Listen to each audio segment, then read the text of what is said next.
তুমি যদি 21 তারিখে এফসি পরীক্ষিত আর এই ভিডিওতে তুমি ভুল করে ক্লিক করো তাহলে ভাই তোমার পুরো ভিডিও দেখার দরকার নাই। তুমি শুধু এই প্রশ্নগুলো নোট করো। তোমার জ্যামিতিক কয়ের মধ্যে 21টা প্রশ্ন থেকে যে কোনো একটা প্রশ্ন আসবে।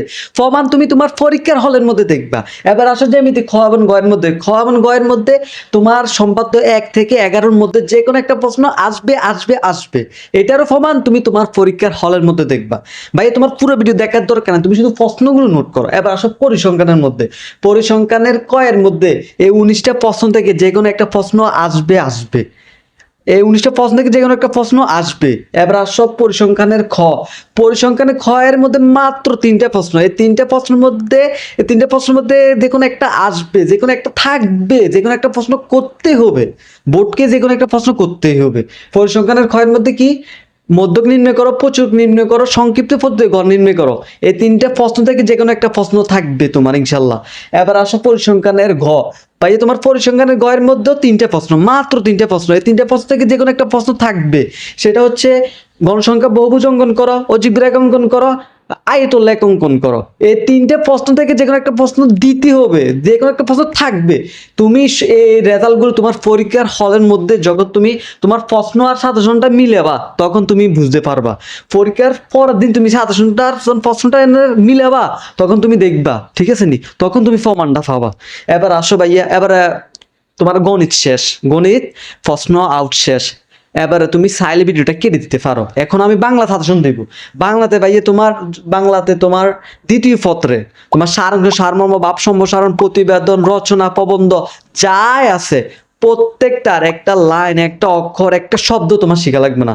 তুমি যদি বাংলা লিখতে পারো, তুমি বাংলা লিখতে পারো না, আমার সোনার বাংলা, আমি তোমায় ভালোবাসি, যদি তুমি লিখতে পারো এইভাবে, তাহলে তুমি বাংলা দ্বিতীয় পত্রে অনুচ্ছেদ, সারাংশ, সারমর্ম, প্রবন্ধ, রচনা যাই আছে প্রত্যেকটা তুমি লিখতে পারবা।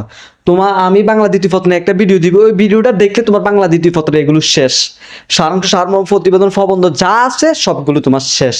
একটারও একক শিখতে হবে না তুমি শুধু এগুলো নিয়ম জানবা। সারাংশ কিভাবে লিখতে হবে, ভাব সম্প্রসারণটা আমাকে কি লিখতে হবে, প্রবন্ধ আমাকে কিভাবে লিখতে হবে, রচনাটা আমাকে কিভাবে লিখতে হবে, শেষ।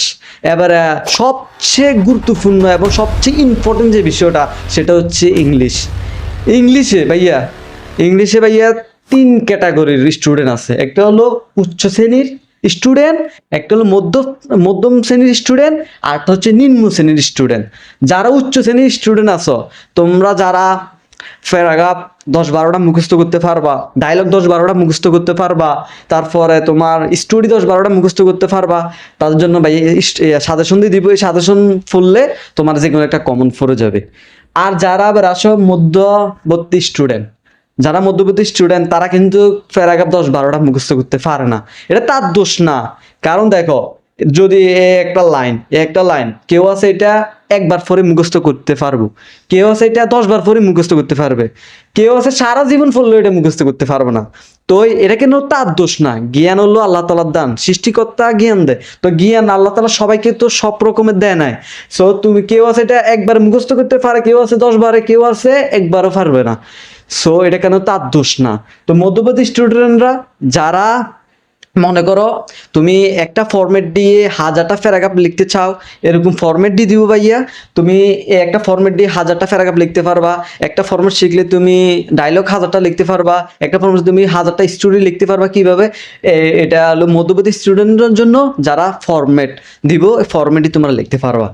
এবার আসো নিম্ন শ্রেণীর স্টুডেন্ট, ইংলিশে নিম্ন শ্রেণীর স্টুডেন্ট যারা ভাইয়া মনে করো ভাইয়া আমি একটা ফিস্টা যে ইংলিশ শিখবো প্যারাগ্রাফ, আমি এটা পারি না। ইংলিশ আমার মাথার থাকে না। এক সোজা কথা, ইংলিশ আমি পারি না, আমার মাথায় থাকে না। আমি লিখতে পারি না, বলতে পারি না। এটা মাত ন, আমি ইংলিশ লিখতে পারি না, বলতে পারি না। সো আমি কি ভাইয়া কোনোভাবে ডায়লগ, প্যারাগ্রাফ, স্টোরি, রাইটিং পার্টের যেগুলো আছে আমি এগুলো কি লিখতে পারবো? তুমি বাংলা ইংলিশ লিখতে পারো না, বলতে পারো না। তুমি ফার্স্ট পেপারে 60 নাম্বার উঠাতে পারো, অ্যান্ড ইংলিশ সেকেন্ড পেপারে তুমি 40 নাম্বার উঠাতে পারো। কি তোমারটাই কল্পনা মনে হচ্ছে? কল্পনা না, সম্ভব। এমন ভাইয়া তোমার কৌশল আর টেকনিকের মাধ্যমে তুমি ডায়লগ প্যারাগুলো লিখতে পারবা। তুমি যদি বলো ভাইয়া আমি কি লিখতে পারবো, এগুলো লেখার কোনো ওয়ে আছে? হ্যাঁ আছে। তুমি তুমি টেকনিক্যাল কৌশলের মাধ্যমে তুমি প্যারাগ্রাফ, ডায়লগ, কম্পোজিশন সবকিছু একটা ওয়ার্ড না মুখস্থ করে তুমি এগুলো লিখতে পারবা। যারা নিম্ন শ্রেণীর স্টুডেন্ট তাদের ক্ষেত্রে ভাইয়া, তুমি যদি নিম্ন শ্রেণীর স্টুডেন্ট হও তুমি এটা পারবা। আমি আমার ইংলিশ ভিডিও দিব একটা, ওই ভিডিওটা দেখলে তোমার সব ক্লিয়ার হয়ে যাবে। ওইটার মধ্যে আমি বলবো কিভাবে কি করতে হবে। হ্যাঁ, সো এখন যদি তুমি ভিডিওটা কেটে দিতে চাও কেটে দিতে পারো। ওকে, আল্লাহ হাফেজ, আসসালামু আলাইকুম।